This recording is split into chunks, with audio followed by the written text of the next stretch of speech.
जय श्री कृष्ण मित्रों, आज आपको सुनाते हैं भीष्म पंचक कथा, जो कि आपको ये कल है। इससे अगर 5 दिन तक आप व्रत रखते हैं, बड़ा ही पुण्य प्राप्त होता है। भीष्म पितामह पंचक स्टोरी। महाभारत काल के पितामह भीष्म के नाम से मनाया जाने वाला पर्व भीष्म पितामह पंचक कार्तिक शुक्ल पक्ष से प्रारंभ होकर कार्तिक शुक्ल पूर्णिमा को पूर्ण होता है। योगेश्वर भगवान श्री कृष्ण ने इस पर्व की स्थापना की थी। यह सर्व पाप नाशनी अक्षय फलदायक व्रत है। इस बार यह 4 नवंबर को 2022 को पड़ रहा है। आप इस चीज़ का ध्यान रखिएगा। कल आपको ये 4 को पड़ रहा है, तो आज मैं आपको पहले ही बता रहा हूँ, तो इसलिए आप इसे कर लीजिएगा ध्यान से। चलिए अब देरी न करते कथा सुना देता हूँ मैं आपको।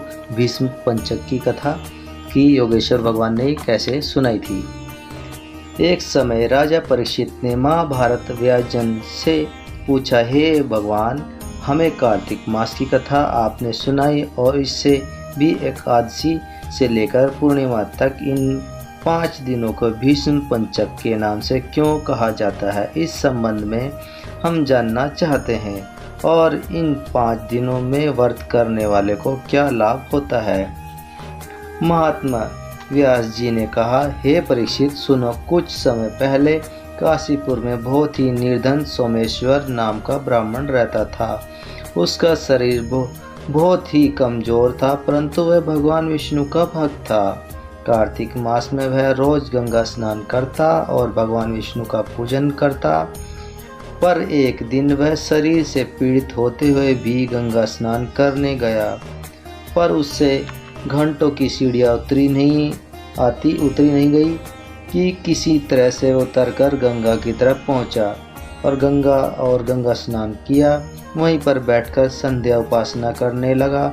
वहीं पर वृद्ध ब्राह्मण स्वरूप भगवान अपने भक्त की कृपा करने के लिए बैठे थे, और भगवान ने ब्राह्मण को बड़े ही कष्ट में देखकर के पूछा, हे ब्राह्मण, तुम्हारी स्थिति तो स्नान करने की नहीं है, फिर भी तुम ऐसी अवस्था में भी स्नान के लिए आए हो। कहो क्या चाहते हो? ऐसा वचन सुनकर वृद्ध ब्राह्मण ने कहा, हे भगवान, मैं बहुत ही गरीब हूँ, ब्राह्मण हूँ। इसी से लोगों की मुझे अपमान होता है और तकलीफ होती है। इसी कारण से मैं हमेशा परेशान रहता हूँ। यदि आप कोई उपाय बता सकते हैं तो मैं आपकी अपने ऊपर कृपा समझूंगा। ब्राह्मण के ऐसे वचन सुनकर भगवान रूप ब्राह्मण ने कहा, हे ब्राह्मण, सुनो, ये कार्तिक मास का महीना चल रहा है। इससे शुक्ल पक्ष की एकादशी से लेकर पूर्णिमा तक जो ये 5 दिन हैं, इनको भीष्म पंचक के नाम से भी पुकारा जाता है। 5 दिनों में तुम गंगा के पुत्र महात्मा भीष्म को जलदान दो और गंध अक्षतर पुष्प से उनका पूजन करो और भगवान विष्णु की पूजा तुलसी पुष्प आदि करो। इससे तुम्हारे सब कष्ट दूर हो जाएंगे और तुम अंत में विष्णु लोक में निवास करोगे। हे ब्राह्मण, महाभारत की लड़ाई में जब महात्मा भीष्म बाणों की सैया पर सोए हुए थे, तो उस वक्त आपने प्रिय अर्जुन को उन्होंने सब प्रकार का धर्म, राजधर्म, व्यवहार धर्म, ज्ञान धर्म कहा था। उस समय अर्जुन से सखा कृष्ण वहीं पर थे।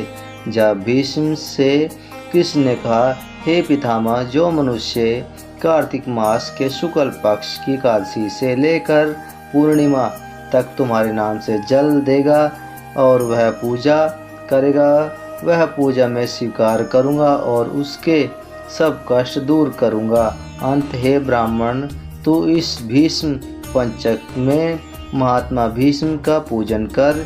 इसके करने से सब कष्ट दूर हो जाएंगे। इसके बाद ब्राह्मण ने भीष्म पंचक का व्रत किया और सब सुखों को प्राप्त करता हुआ अंत में विष्णु लोक आया या विष्णु लोक चला गया। इसलिए कार्तिक मास में महात्मा भीष्म का व्रत करना चाहिए। इससे सर्व आनंद होगा और अंत में मोक्ष की प्राप्ति भी होगी। तो मित्रों, ये थी भीष्म पंचक की कहानी। तो चलिए इसमें क्या क्या नियम है वो मैं आपको बता देता हूँ। इस दिन लाभ में बता देता हूँ आपका। कार्तिक शुक्ल पक्ष का से कार्तिक पूर्णिमा तक दिन भीष्म पंचक किया जाता है। पंचक का व्रत स्त्री पुरुष फलाहार करते हुए भी यह व्रत भगवान श्री कृष्ण का प्रारंभ करना होता है, कर सकते हैं। महाभारत युद्ध समाप्त होने के बाद जब भीष्म संयम से सूर्य का उत्तरायण यानी सूर्यदेव का छिपने का इंतजार कर रहे थे, प्रतीक्षा कर रहे थे, तब भगवान श्री कृष्ण के आदेश पर 5 पांडवों ने कार्तिक शुक्ल पक्ष के कार्तिक पूर्णिमा तक पितामह से धर्म उपदेश ग्रहण किया था। उन 5 दिनों तक स्मृति के 5 दिन का भीष्म पंचक किया जाता है। पांडवों ने 5 दिन तक भीष्म पितामह ने उन्हें ज्ञान दिया था, इसलिए भी ये व्रत रखा जाता है। भीष्म पंचक व्रत समस्त प्रकार के सुख और आध्यात्मिक उन्नति के लिए भी किया जाता है। जो लोग यह व्रत करते हैं उसके समस्त मनोरथ यानी कि समस्त सारे भी जो भी उनके बुरे हैं या बुरी बलाएं हैं, बुरा सब कुछ है, तो वो सब कुछ टल जाता है और उसमें जीत होती है आपकी। और परिवार में आपसी मतभेद होता है, लड़ाई झगड़े होते हैं, वो भी सुख शांति बनी रहती है।